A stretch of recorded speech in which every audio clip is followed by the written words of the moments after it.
When I was a child, my dad took me to visit a friend. His friend had a teenage daughter 5 years older than me. As a good host, she took the responsibility to entertain me. So she asked, "Do you know how to play card games?" I confidently said, "Of course I do." She looked at me a bit surprised, perhaps because she never thought an 8-year-old girl like me would know how to play cards. But because she liked card games, she was very excited to have a new play friend. She ran into her room and came back with a stack of cards. She told me the card game we were going to play and set up the cards accordingly. When everything was set up, she said, "Okay, let's start." To which I replied, "Okay, so how do we play?" She looked at me and said, "What do you mean, how do we play? I thought you knew how to play."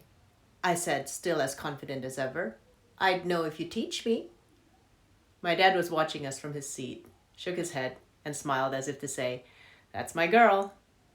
When I grew up, my dad used this story over and over again to remind me that I was brave. Brave enough to get into something new and be willing to learn about it. Many years have passed, and now I coach people to find their inner brave, and I learn where bravery comes from. I'm sure there are many answers, but looking back at that just one story, I think one of the ways to find your inner brave is to have a clear personal goal. You see, back then, my clear goal was to have fun, to get along with this older kid, and perhaps make a new friend that evening. And I would go along with whatever she suggested so that I can be in on it.